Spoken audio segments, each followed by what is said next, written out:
Welcome everybody to the Cannabis Roundtable. It is February 19th. We're starting a little late, 8:40 a.m.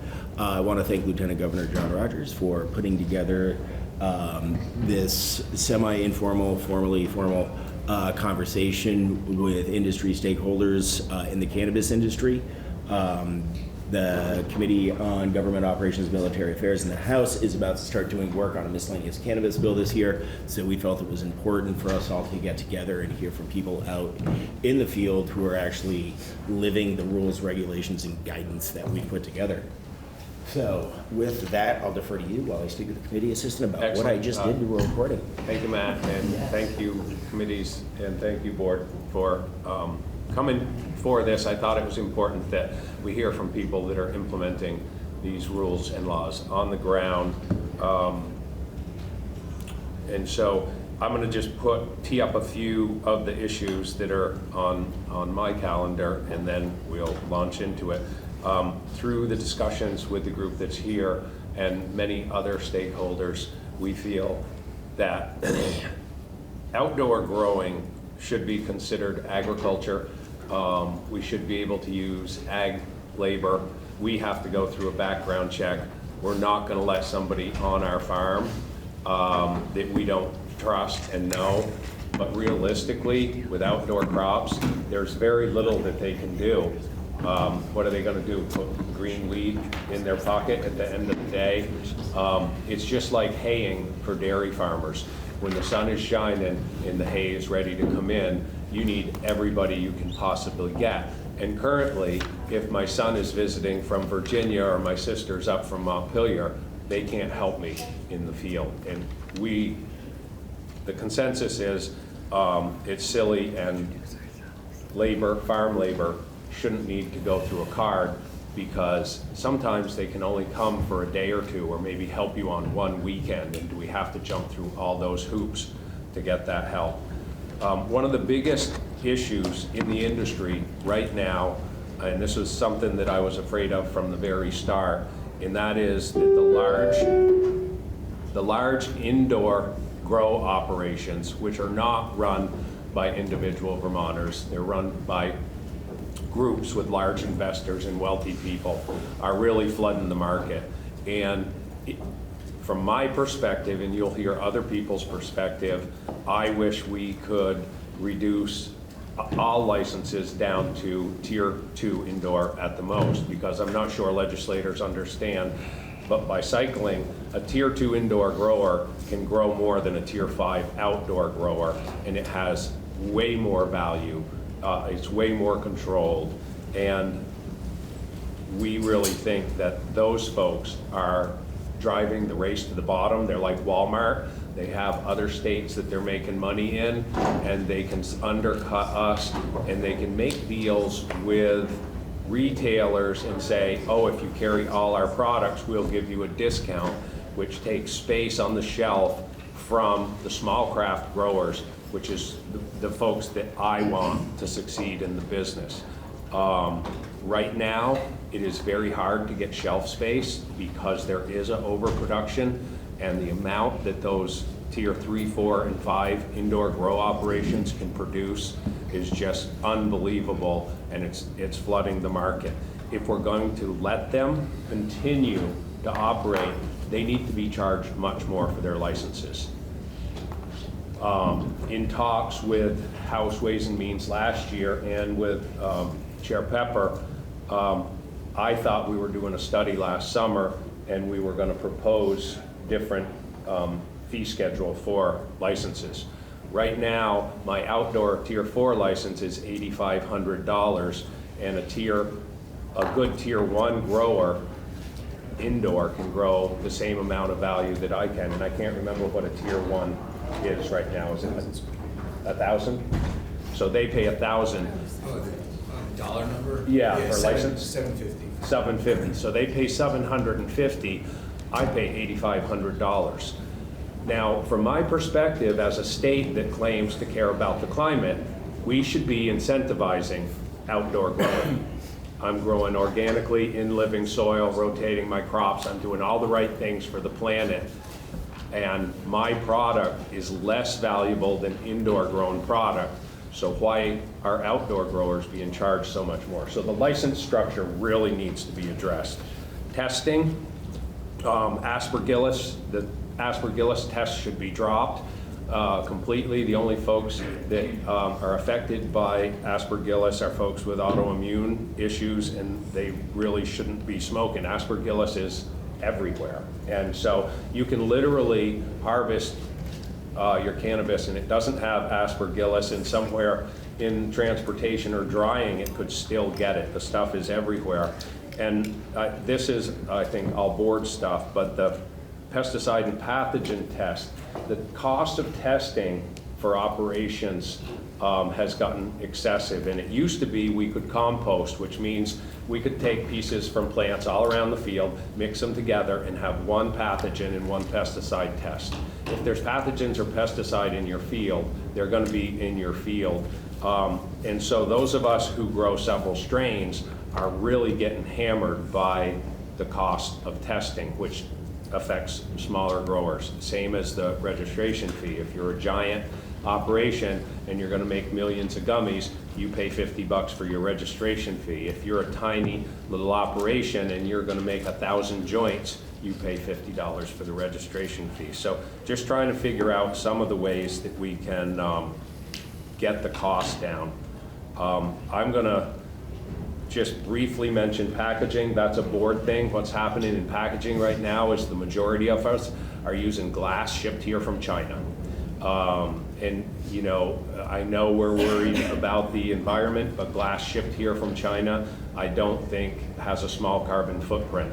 And I think plastic from New Jersey probably has a smaller carbon footprint than glass from China. Not that I love plastic, but we really need to look at options. So thank you all. Yes. Before you depart, and before we launch into your witnesses, I'd just like to make sure we all get introduced so that people know who they're talking to. That's a good idea. And I should have because there are two introduced committees. myself. I'm the Lieutenant Governor John Rogers. But yes, everybody please introduce yourself and I'll bring up the first guest. And Mr. Lieutenant Governor, I think it would also help if you named your business, just so that if people are following along and want to know that, you know, this is something you do privately that informs your work, they at least know how to look up your Yes, business. our and business trends. name is Farmers Underground. Okay. We put on farmers. Underground. Oh, great. So we have two committees here and the Cannabis Control Board. So I thought it would be helpful if we all at least introduced ourselves. Tom, you want to start? I'm Tom Chittenden. I serve in the Senate representing the southeast area of Chittenden County. Good morning, Senator Dave Weeks, representing Rutland County. Senator Randy Brock, representing Franklin County and Northern Grand Isle County. Representative Coffin, representing Windsor District 2s, Cavendish, Weathersfield, and Baltimore. Representative Kate Newton, representing a part of South Burlington. Representative Lucy Boyden, representing Cambridge and Waterville, Memorial 3. Representative Matt Barong, Addison 3, Northwest Addison County. Allison Clarkson, representing the Windsor District in the Senate and Chair of Senate Economic Development, Housing and General Affairs, which, along with House Government Operations, has the jurisdiction of cannabis. Senator Acacia Ram Hinsdale, Chittenden Southeast, Senate Majority Leader. I think it's important to say, and I might have to leave early, when I served as chair last biennium and Representative Byron was vice chair, our committees took over jurisdiction of cannabis market regulation. It was no longer a judicial matter of regulating a illicit substance. It became regulating a commercial market. I have certainly felt that these committees are underqualified to oversee the cultivation side of this equation, and advocated for it to go to agriculture on our side. And I'd love if you could address, you know, I don't know if it's up to us to divest that authority and up to agriculture to accept it, but you know, it is perhaps a missing link that they're not here to receive that message that we are particularly underqualified to talk about cultivating a crop that just happens to be excluded from agricultural definitions. Your indoor, I agree outdoor, with that, and all. I invited the Senate Ag Committee, and they declined. I think it would have been important for them to be here. I think the majority of the legislators are underqualified. I think they're just as underqualified as you, because this is something new to most people, and it is different to most people, but I did invite them. Great, thanks. So, Kyle Harris with the Cannabis Control Board. James Pepper with the Cannabis Control Board. Thank you all for being here, and of course all the guests as well. Julie Hilbert, Cannabis Control Board. I was just chuckling because I am very underqualified. on Get this, some qualified folks up here. Tito, would you like to lead off? great. Hi everybody, my name's Tito Byrne, and I am the co-founder of Byrne Legacy and Byrne Gallery, and it's we have a Tier 2 cultivation license, Tier 2 manufacturing license, and then a retail store right in downtown Burlington. And so first, I just want to talk about the aspergillus testing. Aspergillus is everywhere. We are breathing it right now. When you go into the supermarket, all of the food is covered in it. So the testing for this just doesn't make sense. If you have a jar of cannabis out that tests negative for aspergillus, you could have it right here in front of us. You could open the lid, 1 second later, you could shut it, and now it could test positive. So with the same logic, it doesn't make sense. It's like everybody should test every single bowl before they smoke it. Obviously, that's not going to happen, so it just doesn't make sense. And this was really created by these testing and remediation companies in other states. They, by using manufactured science, they create fear and hysteria. This is something we all need to be very concerned about. And then other states just adopt these rules sometimes because we had to create these rules so quickly, and sometimes it's just easier to just adopt what another state is doing. So it just kept compounding. Also, it's notable that aspergillus is not required for any other crop. So this is just one special thing that was just plucked out of thin air for cannabis. Also, it's unequitable and expensive. So the first test is $126. If that tests positive, it's just like a random sniper. It could just happen to anybody because as it's just in the air everywhere. If that tests positive, then you have to do it 2 more times. And both of those need to be test negative for your product to clear. So now you're out $378 on something that didn't even make sense in the first place, and it just seems so unnecessary.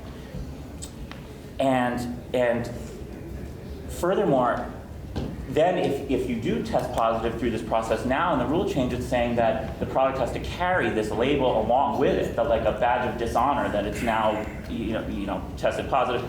And for small companies, I mean, this can be devastating to try to work out of.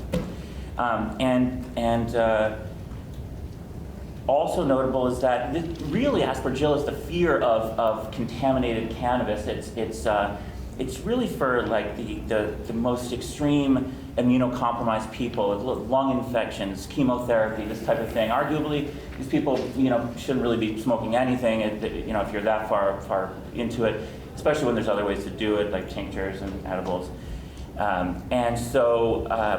If we really want to test for the dangers of it, the aspergillus releases a toxin called mycotoxin in some scenarios.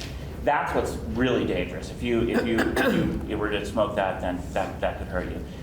So it feels like it would be best to just reserve that for the medical program. Let's just remove the aspergillus altogether, since it doesn't make sense anywhere, and then just move this mycotoxin over to the medical program, and that seems like it would then be effective. Lastly, current medical dispensaries right now don't have to test for anything. So that just seems totally backwards. I don't understand that. I think we have a question. Yes. I was just going to make a comment that aspergillus testing is a regulation. It's not required by law. We're having a rules hearing tomorrow where our rules are open. Anything about them can change. We're taking public comment actively on all of our rules. You have a lot of lawmakers in the room that can make statutory changes. It's important for us to hear But unless you want them to ban aspergillus testing in statute, I think, it may just be better use of your time to focus on. Okay, no, thank you, I appreciate that, and I apologize, I don't know sometimes who decides what, but it does feel like maybe banning it altogether is the answer. Well, they're the ones who have to make that decision. Okay, gotcha. So I apologize for not understanding the process. No, that's fine, that's fine. There's a lot that's done with rule, there's a lot, that's done with statute, and one of the things we've tried to do is we're a part-time legislature, we're only here for a handful of months, is give guidance with some of the statute that we structure to point their rulemaking in a certain direction, knowing that they have to make these calls more over the course of a year without us being here to actually move words in one of the entitled. Yeah, Gotcha. So. But I did learn something new. So Excellent. that was No, we're all learning something new. Okay, good. And that's one of the reasons I wanted you all here, because I knew some of the stuff was gonna have crossover. So it's all valuable information. Right. Okay, so I'm sorry, another. No. Okay, so next I just want to talk about the fear of cannabis in the rulemaking. This idea that cannabis products cannot even be seen by someone who's under 21. We need to just dial this down. Cannabis has never killed anybody. And we can all walk in all 50 states in the country. We can walk right up any restaurant and bar and see this glorious liquor display, which kills people all the time. And so it just feels like we need to just not be held at more rigorous standards than everything else. And the advertising, I have so many thoughts about the advertising, but some of my colleagues are going deeper into that. And so I just want to talk about retail and the density of stores.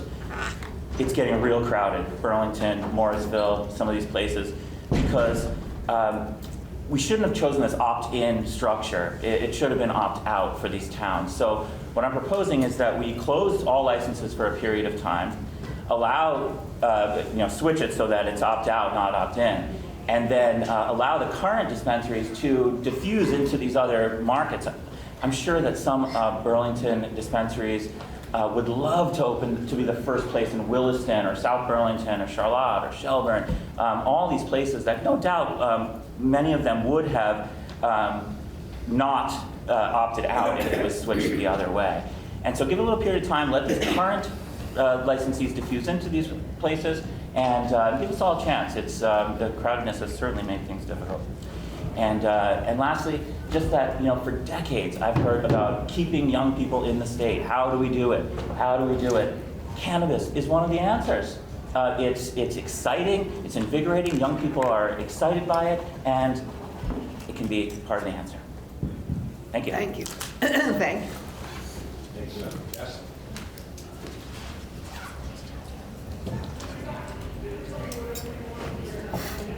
Good morning. Thanks for having me here today.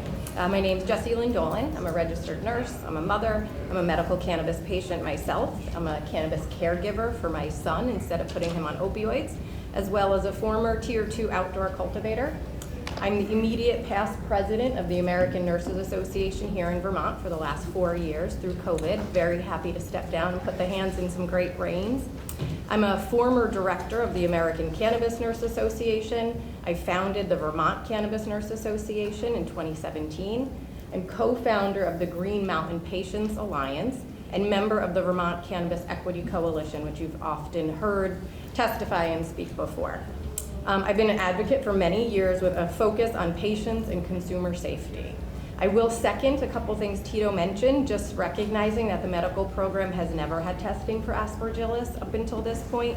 And as a mom of 4, it's ironic, my 17-year-old did mention just the other day how it's a little more enticing thinking about cannabis when you can't see it and all the stores are covered up. So it just happened the other day that he brought that up.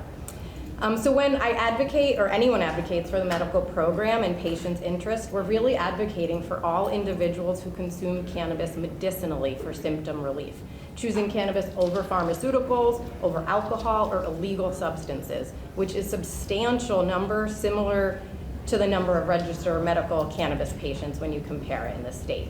As of July 2025, we're going to have a medical use endorsement license. This will be available to adult use retailers to serve the patients. This will mandate enhanced training and educational requirements for any of the employees who interact with these consumers, these patients.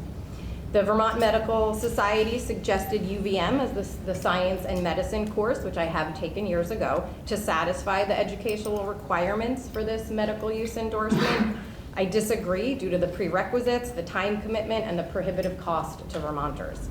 I do feel there needs to be an annual, not every 2 years, minimum of 8-hour educational course, as well as continuing education paid for by the cannabis excise tax and free to all Vermont employees. There are several dozen retail owners and hundreds of employees that I've trained who will attest to the need and the desire for educational with greater depth. Patients, consumers, especially older adults and staff all need credible education and resources so that they can understand cannabis medicinally and find answers to their many questions. From the adult use inception until the end of 2024, my son, because I feel it's really important to include the younger folks, and I were both Cannabis Control Board approved vendor educators. We educated hundreds of Vermont bud tenders. Education has not been programmatically prioritized since the adult use program inception, left me with much disappointment for adult use and even more concern as the medical endorsement becomes a reality. From the start of the adult use in 2022, Vermont had a free cannabis hotline staffed with nurses to help educate and support patients. In a recent about a year ago, 7 Days article, Chair Pepper was quoted saying, quote, "The fastest growing demographic of people who are using cannabis for the first time are people 50 years old or older, and yet there's no good source of reliable information.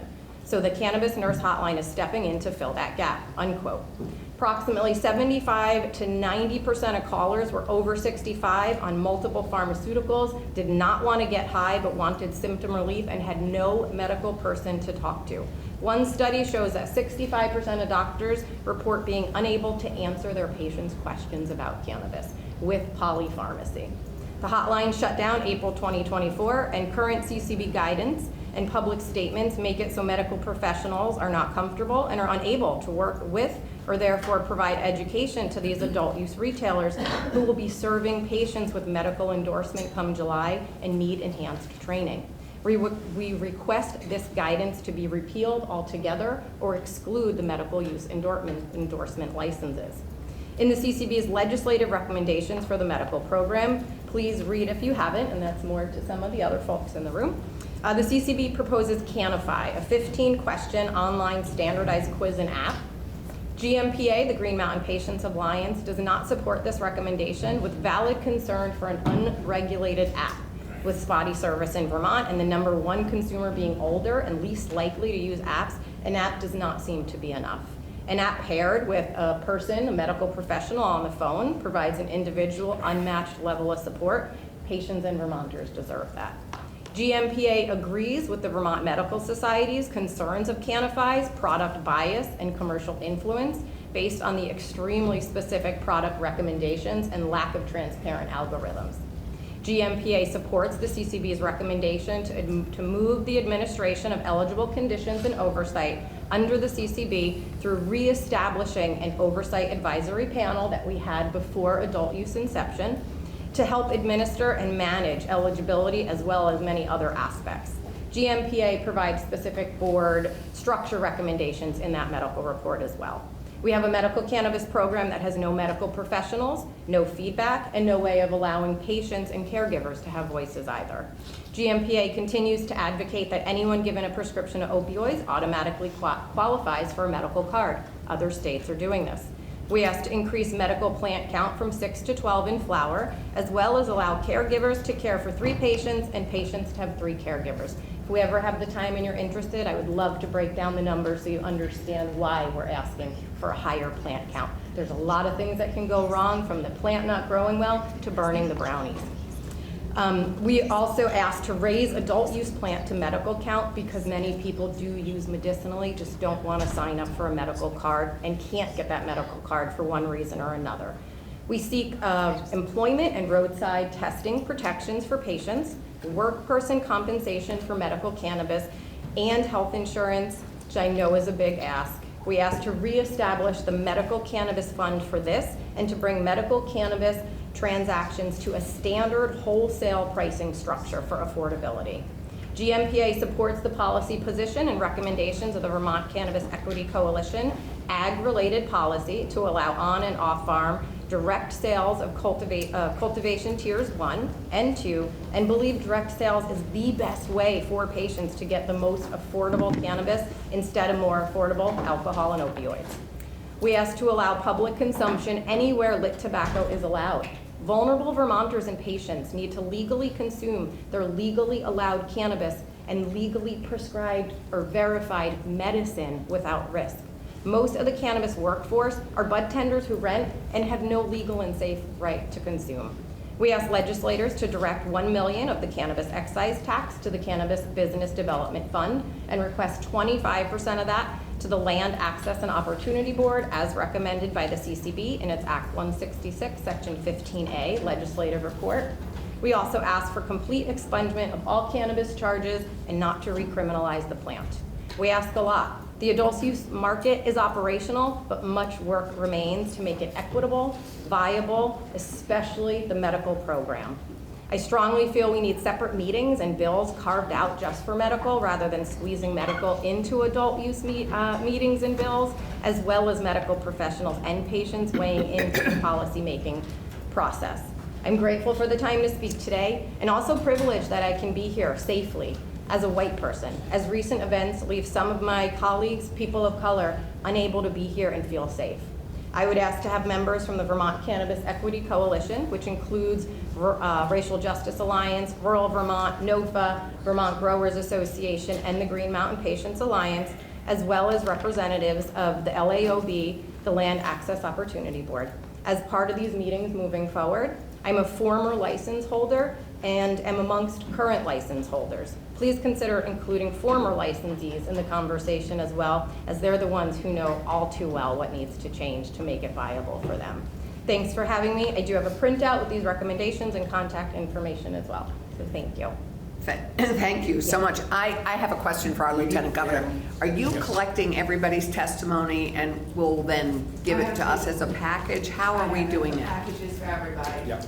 For everybody's testimony? Yep. Okay, great. Thanks. I was just trying to figure out how we were We'll going make sure that if you want to have further testimony, you can contact them, have them into the committee. And I've got just the medical. And any of that type stuff document. that you're like reading off and referring to, if you could email it to the committee assistant so they can post it on our page, Sure. that would be great. Thank you so much. Thank you.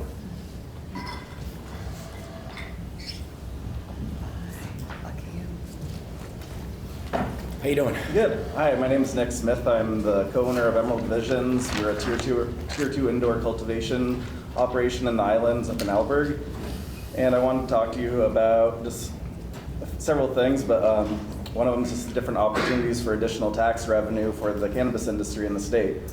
So one of the things that we're really missing opportunity for additional tax revenue on is a cannabis delivery for patients and for also for just anyone in the rec market. We could really expand the footprint and how much money could be drawn in for tax revenue by allowing for delivery for dispensaries and possibly even for tier 1, tier 2 cultivators directly to the consumer.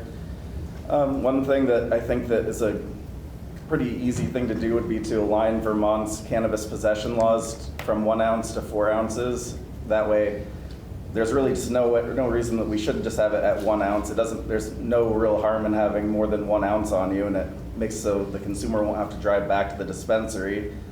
Right now, if you buy 1 ounce of flower, you can't buy even 1 pre-roll. So if we expand it to 4 ounces like the state of New York's already done and proven for there to be no problems, that's additional tax revenue for the state. And there's just really no victim in expanding it from 1 ounce to 4 ounces. We're talking just additional tax revenue and just more equity for the general public and maybe less demonization of the plant. So that's one thing that I think would be a very easy fix, just expand our possession limits.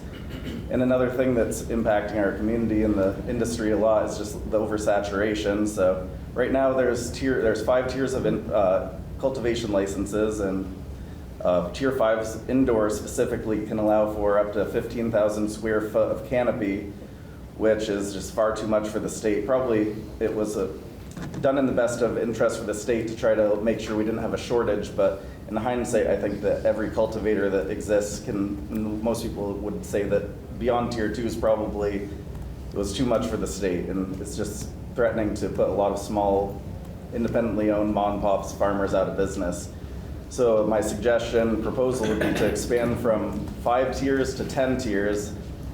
So right now we have up to 15,000 square foot of canopy. Even the tier 5 licensee, the one that we have for indoor, is not even using the full amount, but the potential that they could use it could be even more damaging. So I'm saying maybe we should put on the brakes before we crash into the wall. Don't allow them to fully utilize that tier 5. And beyond that, beyond tier 3s through 5 licensees, they pay hardly anything for their license. So I think that they should cost more for these tier 3 through 5 indoor licenses.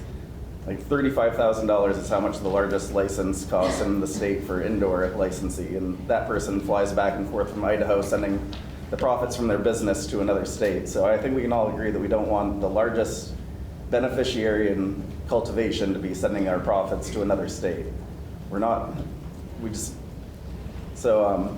Yeah, like expanding from 5 to 10 tiers, we'd break it down from having them double in size to just increasing by 1,000 square foot increments, but the price increasing by 250% per tier increase.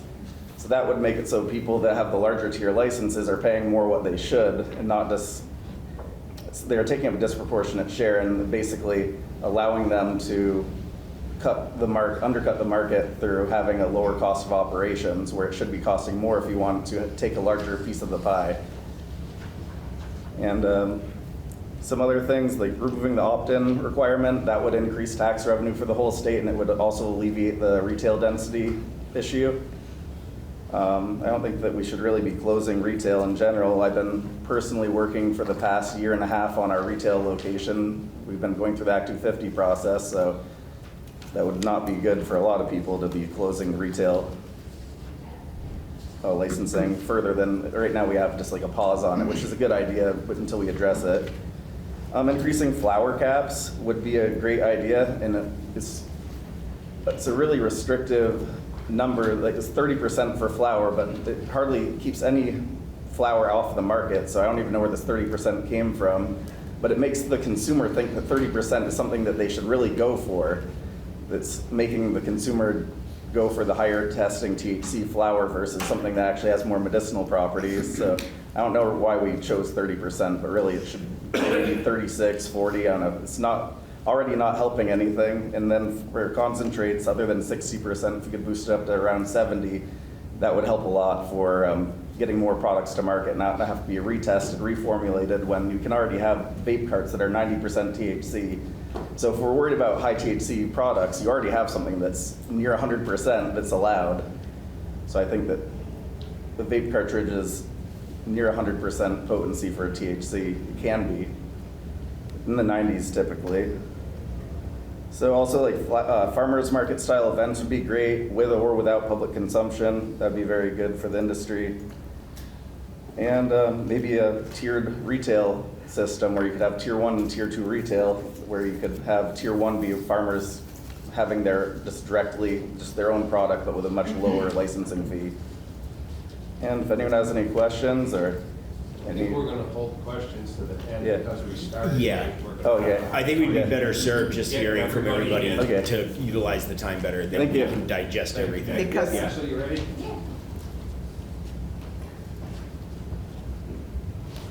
Hi, How are you? I'm good. Welcome. Thanks. Good morning, everyone. And thank you for putting this roundtable on. And thank you for inviting me to share my thoughts on the adult use market.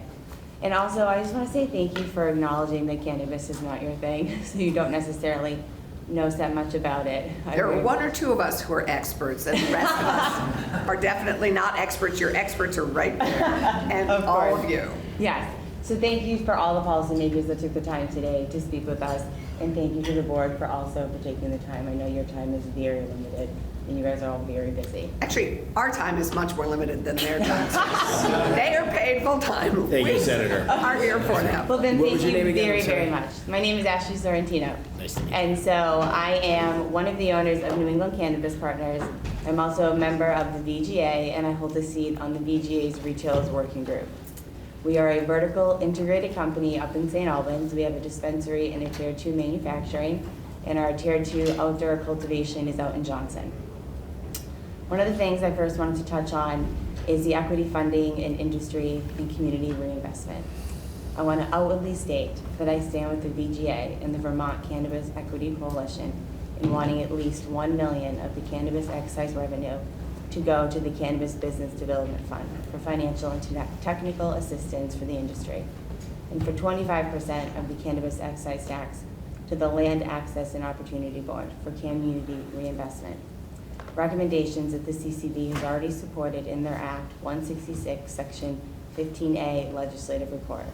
And personally, as a mother of 2 young kids who are in grade school, I would love to see a percentage of the cannabis tax excise or the cannabis tax revenue go directly back into the public school systems. And even more that's earmarked already for such programs as after school and summer camps that could be reinstated worldwide. And the social and the economic, what that could do to families in Vermont would be it's monumentous, right? As a single mom having to pay for daycare because there is no after-school programs while I still have to work, it is a true burden. So if some of that revenue could go back into the public schools, it would be truly great for the whole state. Something else that I did want to talk on that I believe is important is that cannabis should be treated like tobacco for consumption. Currently in Vermont, it is illegal to consume cannabis in any public space, which leaves non-homeowners and anyone who does not own their property, renters, and all tourists who are coming in the state for short-term rentals and hotels and Airbnb, they must seek permission from their landlord or property owner before consuming or growing in their home. That even includes registered medical cannabis patients or caregivers. Cannabis consumption in Vermont is defined as every form of consumption, including smoking, vaping, and eating edibles, which all are prohibited in public places and all subject to civil penalties. Meanwhile, if we look over into New York, it is legal to consume cannabis in any public place where tobacco is allowed. And non-homeowners, such as renters, may consume and grow medical cannabis in their homes, which allows for their medicine to be able to be grown and then not be penalized for using something and choosing that medicine over a pharmaceutical, which is so important. Lawmakers in New York State have already placed a burden on the landlord to comply with cannabis consumption law, while lawmakers in Vermont have placed that burden onto the renter. Vermont law currently limits cannabis consumption to the private residence of homeowners, and renters again have to explicitly obtain permission from their landlord. If you look at the census data in Vermont ownership, the rates for blacks are under 22%. And if you do that in comparison for whites, we're over 72. So there is a vast difference in who owns land in Vermont. This data shows that Black, Indigenous, and people of color communities are least likely to own homes in this state. And under this law, it does not protect cannabis consumers who are purchasing cannabis legally.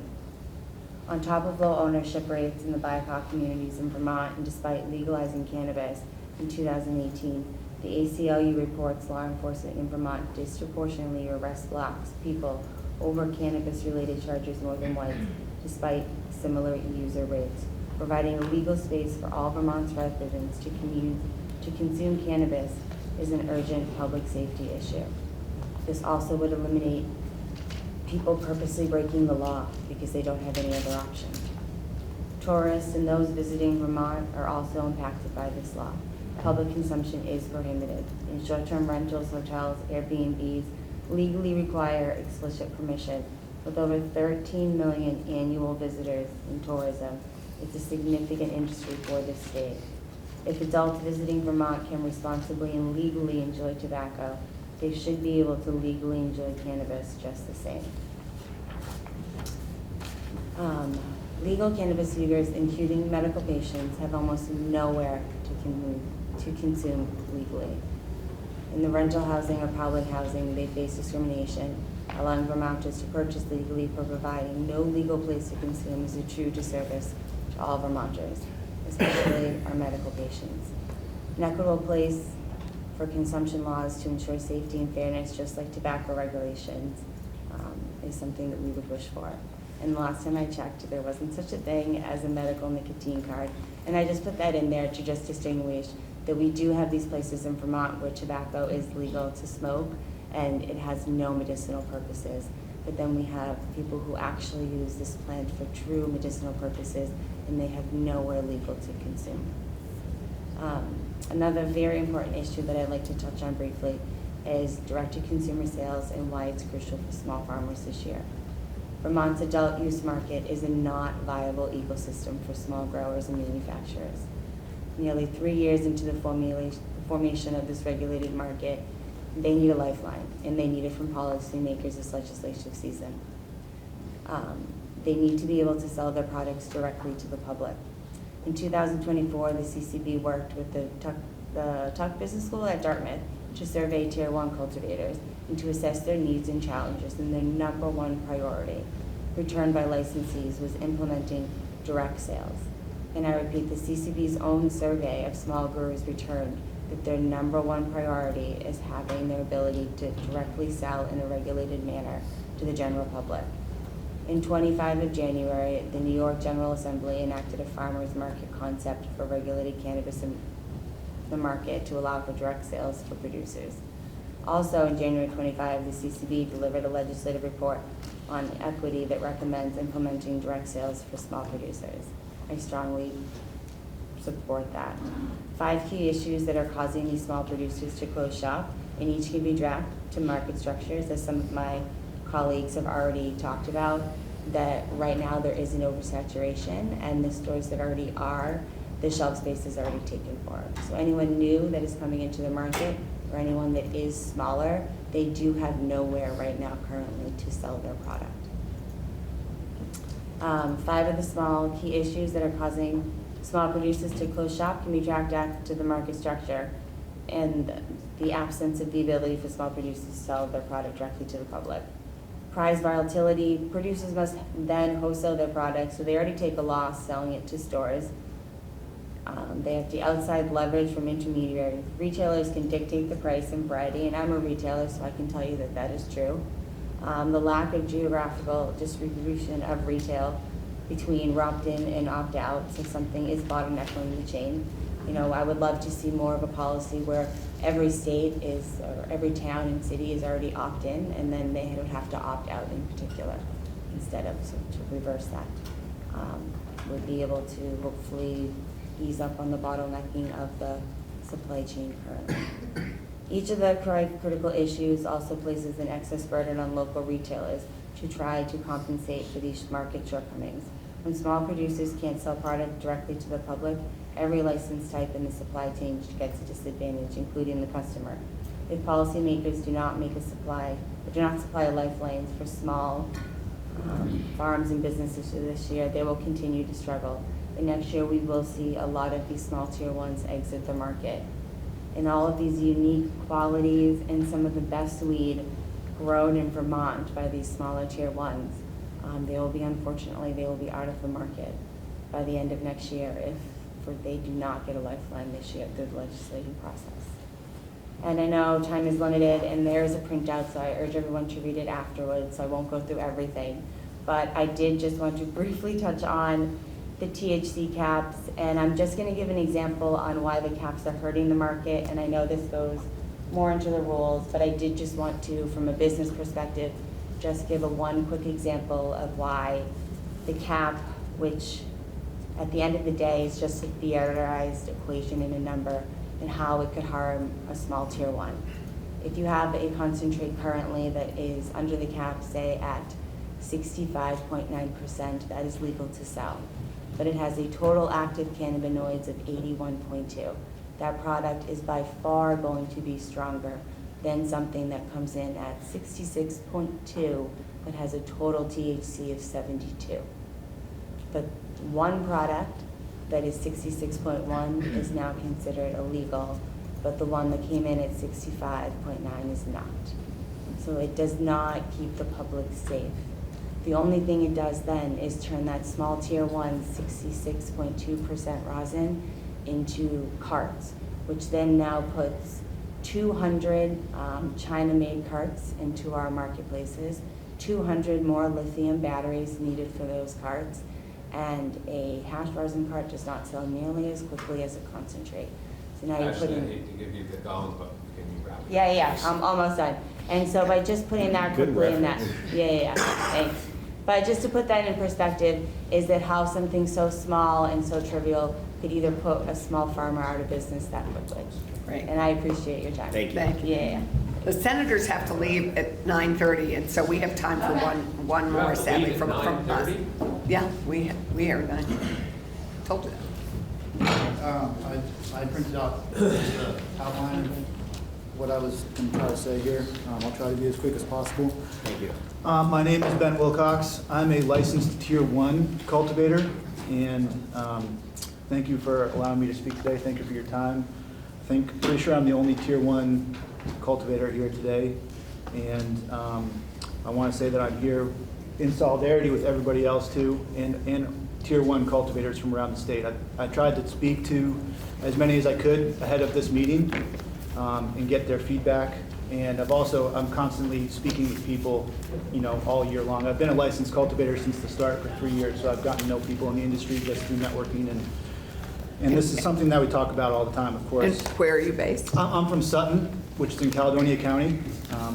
Unfortunately, no Northeast Kingdom representatives, I don't think, here today, but that's where I'm from. And so, two things that I would like to see change. One, that I think would be both things I'm going to mention, I think would disproportionately help the smallest growers in the state, and that's really what I want to be here to represent. I myself is a Tier 1 grower, small grower, and it's hard to start a small business, and especially in rural parts of the state, cultivation is something that you can do anywhere. You don't have to be near major cities or towns necessarily to do it. So Sutton, where I live, is a very small town, and I'm trying to make a living doing it on my land. So the first thing, Lieutenant Governor Rogers already mentioned that we have to get ID cards for workers to legally work on our farm. And I know we're not considered agriculture legally, but essentially what I do is I put seeds in the ground and grow plants and harvest the plants in the fall. And when the weather turns in the fall, you have to harvest the plants very quickly sometimes. And that requires a larger labor force than I would need the rest of the year. And these are temporary people. I was also a CBD grower for years before I was a THC grower. And for CBD, there was no regulation on workers. And I used to have my family and friends come and help me during harvest time. And my sister, my mom, and it was fun.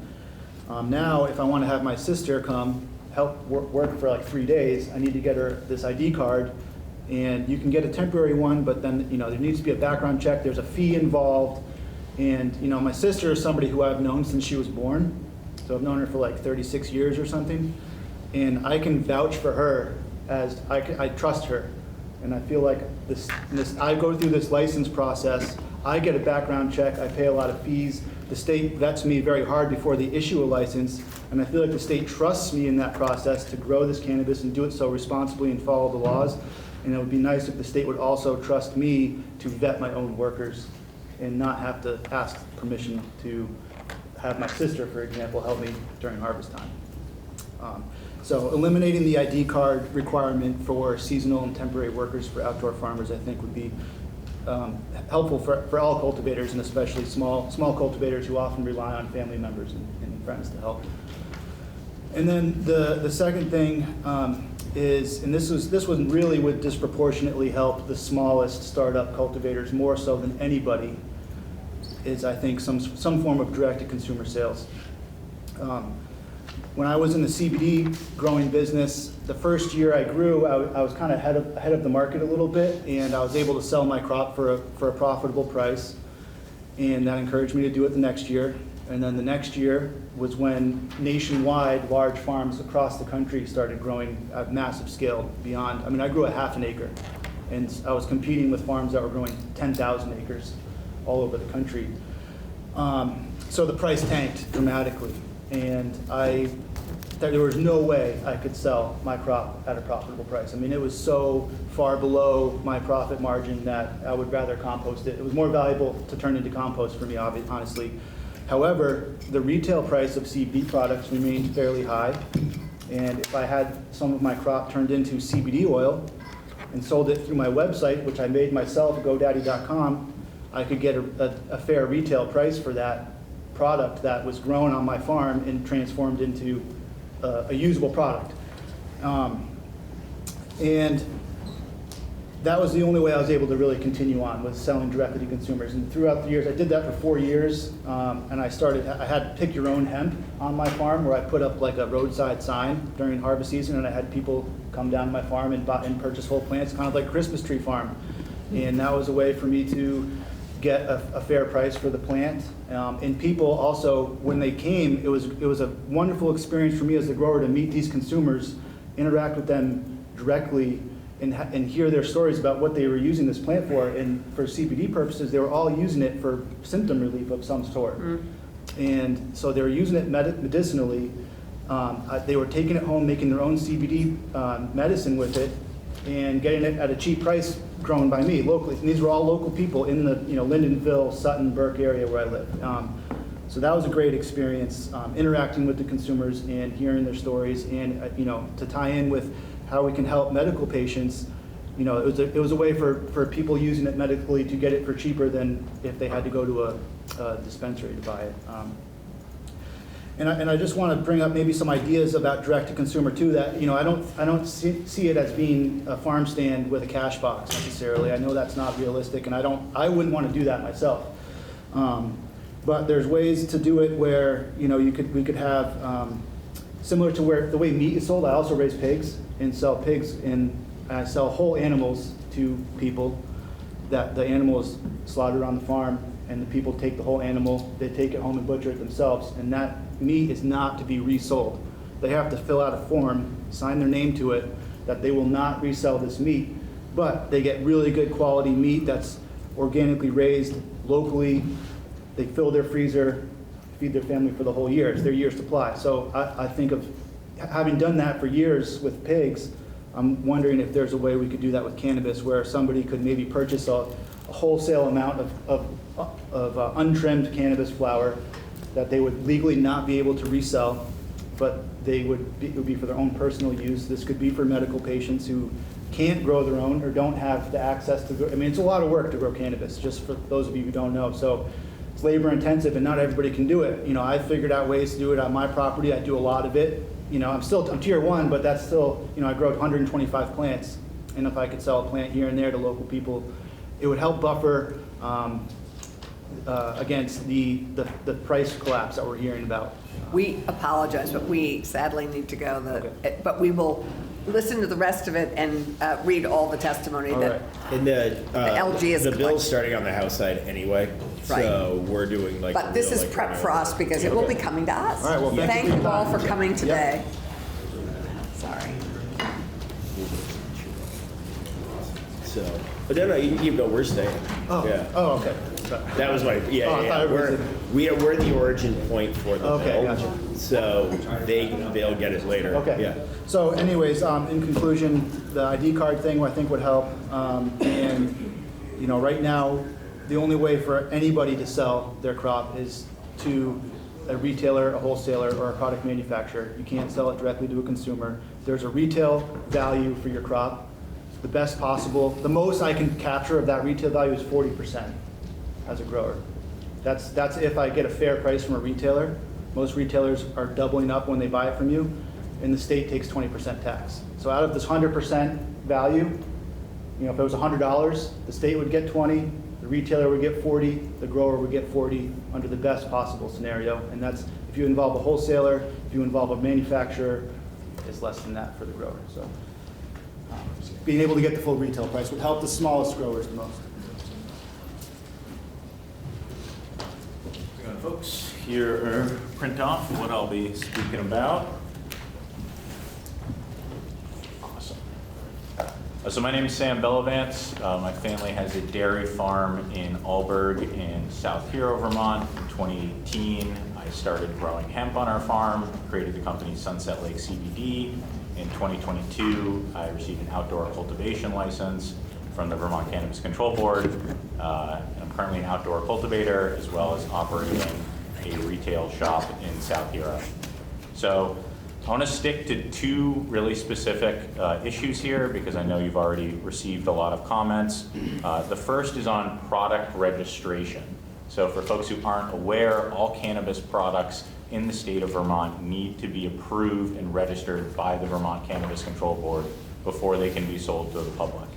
This is a great system, but there is a problem in that there are currently 4,746 registered products, each of which are going to need a 1-year annual review and reapproval. This, when combined with the constant influx of new products being added to the market, is creating a dilemma where there are more products that can be reasonably reviewed and approved at any given time. It puts an undue burden on the Cannabis Control Board, which is trying its best to do due diligence and make sure these products are safe for consumers. And it also puts an undue burden on licensees who are often having to re-register and reapprove the same exact product, sometimes from the same batch, over and over again. So there's a really simple solution to this, and that would be for the legislature to amend 7 VSA 910 to allow for biannual product registration rather than annual product registration. This is a really simple legislative fix that would benefit every single licensee in the market. Because we all, whether we're retailers, whether we're cultivators, whether we're manufacturers, we all have to interact with this system. So this will provide a sweeping benefit, and it's a very simple legislative fix. It's also something that will help create efficiencies with the Cannabis Control Board, and it's something I'm open to receiving any more of their thoughts on as well.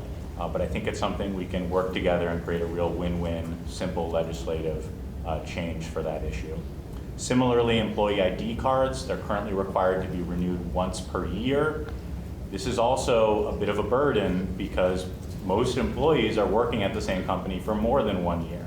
So having people need to go through that approval process and forcing the compliance agents to have to review the same employee ID card again and again and again, it takes them away from the valuable work of license application, inspections, things that will improve product safety and consumer safety.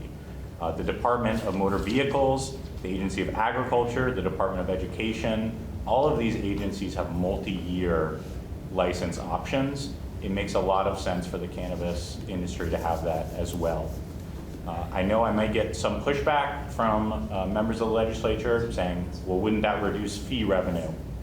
It might, but let's keep in mind the cannabis industry in Vermont is currently, by best estimates, employing over 1,000 Vermonters. It's generating over $30 million in excise tax revenue. So that's something, if there is a small change that may result in slightly less fee revenue, I think it's a very good trade-off if you can protect this industry that's doing so much for the economic benefit of Vermont. We do a lot of other things for other industries, dairy, apples, we help them out because we know that they have a strong economic impact. And I think this is something that could happen with cannabis as well. The second issue I'd like to talk about is the retail and cultivation oversaturation and licensure. This is a very hot topic in the cannabis industry. Lots of people have different thoughts on it. I just want to give my perspective right now. You're seeing lots of retailers, specifically in towns like Morrisville, Montpelier, Brattleboro, where there are a lot of stores. Things are getting very competitive, and it's very hard for individuals who might invest their life savings into opening a store only to have 6 more approved in their town. You might say, well, that's the free market. We should be able to issue as many retail, cultivation, manufacturer licenses as we deem fit. The problem with that, and from my life experience, I've seen in the dairy industry, I've seen in the hemp industry, I've seen in other agricultural commodities, when there is a complete limitless approach to supply, producers will oversupply, prices will crash, the smaller producers will be negatively impacted the most, and the market will consolidate. So I think we have a really unique opportunity here where we have a trained, qualified cannabis control board that has the ability to make those decisions on license issuance. I'm strongly opposed to the idea of a legislative moratorium on licensure. The legislature is not qualified to make that decision, whereas we have a cannabis control board that is. So I think any decisions around issuing new licenses or restricting the issuance of new licenses should be made at the board level through the rules-making process, not through a legislative moratorium. Because we don't know what will happen in the future. You know, if a town like South Burlington that currently isn't opted into the cannabis market, if they decide to opt in, it would make no sense to have a law in place that would restrict South Burlington getting a dispensary. And I think if we're concerned about that retail concentration, a couple folks have mentioned the opt-out versus opt-in. I would just encourage members of the legislature to look at VSA 863 and switch that to opt-out rather than opt-in. Because right now, Burlington has probably more dispensaries than a lot of folks would like to see, but that's partly because South Burlington, Williston, Colchester don't. So if we can spread things around, I think that'll improve the market for everyone, and that's another thing that the legislature can take on. I am in support of a lot of the other issues talked about today, such as the equity funding proposal from the Vermont Cannabis Equity Coalition, and then some of the other thoughts on testing and agricultural classification. But I think I'll stop my comments there. I want to make sure the other folks have time to speak. So thank you very much for your time, and feel free to reach out with any questions. No, thanks, Sam. Good morning, everybody. How you doing? I'm well. My name's Nathan Liberty. I'm co-owner of Green Mountain Scientific. Just got a couple points here to kind of speak on. I'll be brief. Thank you all for being here. The first point I'd like to touch on is the current licensing timelines of the current way it's set up is for annual renewal. I'm proposing that it be moved to more of a every 2-year scenario. There's a lot of reasons for that. Primarily, especially for us, like my company, we have multiple licenses. I own a farm in St. Albans. We're a Tier 3 cultivation, and we're also a Tier 3 manufacturer out of Hardwick. A lot of times, renewal times don't actually align with both licenses. We feel we're actually in a renewal process for half a year every year. But typically we look at a 3-month timeline for renewal. I'm spending about 6 months out of the year renewing licenses. And I understand that's the way it currently is, and it was set up the way it was for I'm sure many reasons, but as Vermont continues to develop its regulatory framework, I feel it's vital to implement changes that reduce unnecessary administrative burdens. By moving to a 2-year renewal process, we significantly reduce the frequency of paperwork and regulatory oversight for both the CCB and cannabis businesses. This allows business to concentrate more on operations, customer service, and ultimately enhancing the consumer experience. A longer renewal cycle can save valuable resources for both the state and cannabis businesses. Fewer renewals mean decreased administrative costs, lower fees associated with the renewal process, which is particularly beneficial for small business. Aligning the 2-year renewal period with other businesses' compliance requirements in Vermont streamlines the regulatory environment for cannabis retailers, cultivators, and manufacturers, making it easier for them to navigate their obligations. A longer renewal period also brings greater stability and predictability to cannabis businesses, thus encouraging investment and growth within the industry, which ultimately benefits the economy. We would extend the renewal timeline for all cannabis licenses to every 2 years, beginning with the next renewal cycle. If enacted, we maintain the annual fee structure as needed, ensuring compliance with all state laws while continuing regular inspections and audits to uphold safety and quality standards. The structure of the program would involve members of the CCB along with the business owners meeting still on an annual basis, having annual inspections, things of that nature, but the actual licensing the hard licensing with the paperwork and everything else being more of a every 2-year process. The other point I'd like to touch on is more for the retail side. Now, I'm not a retail owner. The reason I'm bringing this particular situation up is my mother has mobility issues. And one thing I would love to see with the retailers in the state is to allow curbside service for cannabis retailers. Essentially, curbside delivery not only enhances consumer convenience, but it also directly addresses the needs of various demographics in our community. For those with mobility challenges like my mother, for busy parents, or individuals simply seeking privacy or have questions they only feel comfortable asking in a more private setting. The ability to complete transactions directly from their vehicle makes a significant difference in their shopping experience. Moreover, public health and safety are paramount, considering COVID, flu season, things of that nature. There's a lot of preventative aspects there. And I just feel, it's such a huge part of the service industry. We see it with restaurants. I think we're even seeing it with certain levels of alcohol during COVID anyway. I think there's a lot of ways to safely implement a service where someone orders online or over the phone and essentially, does a pickup in the parking lot. To everyone else's point today, I agree with everybody that's been up here as well and to their points. And yeah, that's pretty much it. Thank you.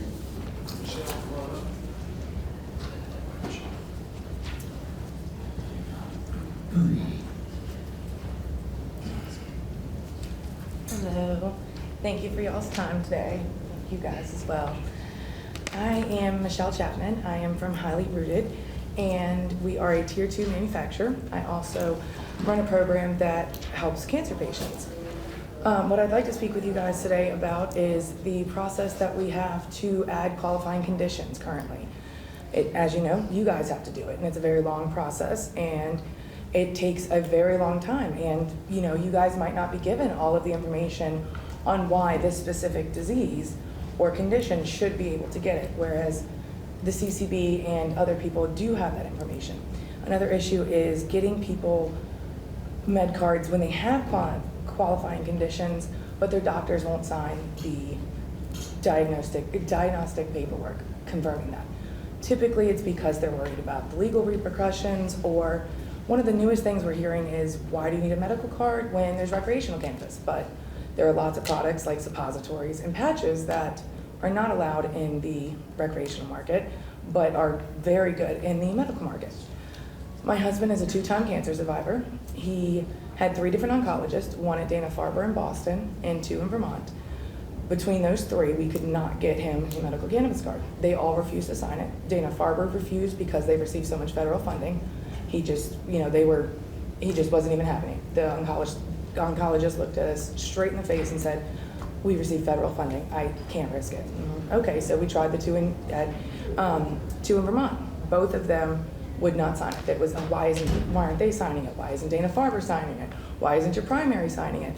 And he had a 20% chance to live. They were saving his life. We weren't going to argue with them.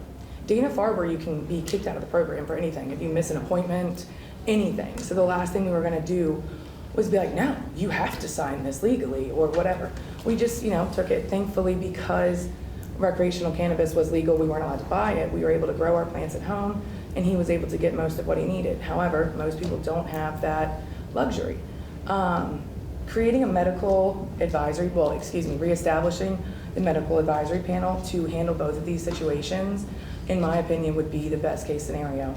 Allow people that have a hands-on experience with these patients and what they're going through, and then allow them to look at someone's medical records. So like my husband, he could have submitted his medical records to this advisory panel and seen cancer, qualifying condition, done, he gets a med card.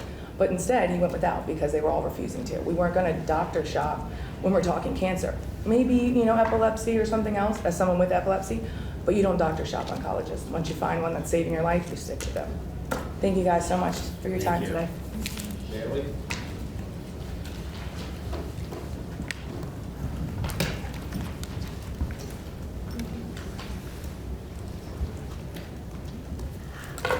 Hi, I'm I'm Bailey Evans, and I am the owner of Higher Elevation, which is a cannabis retail shop out of Morrisville, Vermont. I also am a 2-year sponsor of the Vermont Tourism Summer, and I'm a member of the Stowe Area Association.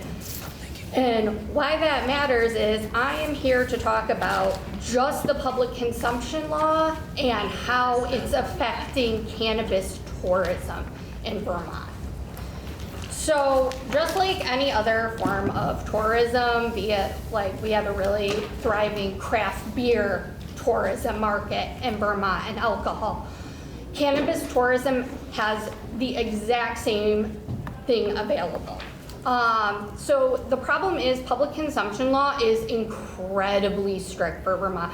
This includes Airbnbs, hotels, inside of your private vehicle, so you cannot smoke or consume, and it includes edibles. So it's everything, it's all encompassing. Possible cannabis tourism is negatively affected by such restrictive statewide public consumption laws that not only deter possible tourists, but also deter businesses that would be interested in bringing this unique consumer base to the state.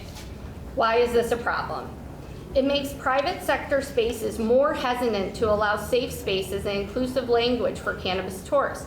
This includes hotels, resorts, travel agency, and private rentals and event spaces. They are afraid they may get in trouble somehow for allowing it. I've been to the Vermont Tourism Summit, and they very much, the hotels and Airbnbs are like, well, you're not legally allowed to consume anywhere, so like, can we even invite people who want to smoke or consume cannabis? I'm like, yes, you need to specifically state it, but there's all these misconceptions already, and people afraid like, well, I don't want to do that because I don't want to get in trouble with the state.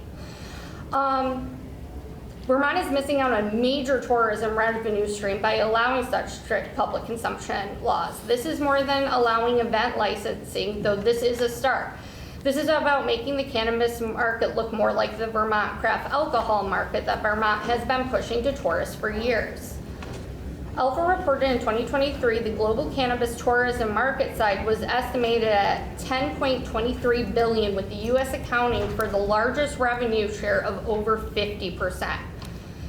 Cannabis tourism is more than just selling product to out-of-towners. It's farm tours, events, cannabis-friendly activities, lodging, and more. This is a huge revenue maker for the state and residents, not just cannabis retailers. This policy makes us less desirable to the state to be visited by younger demographics. And I know Tito said, make younger people stay in Vermont. Well, you can also make younger tourists come to Vermont. In 2023, among adults 19 to 30 years old, approximately 42% reported cannabis use in the past year, 29% in the past month, and 10% daily use. This is from the National Institute on Drug Abuse. Someone who, let's say, smokes daily is less likely to spend their vacation somewhere where they feel like they will be in trouble for consuming something that is part of their everyday life.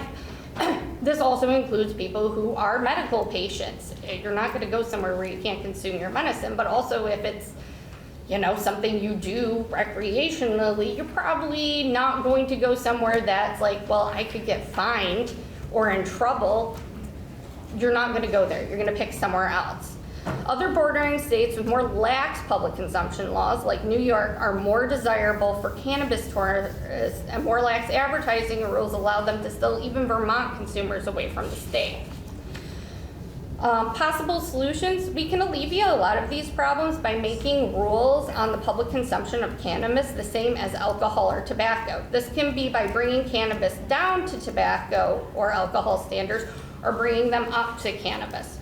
In my opinion, it would be easier to drop cannabis down to alcohol or tobacco instead of trying to bring those two up to higher standards.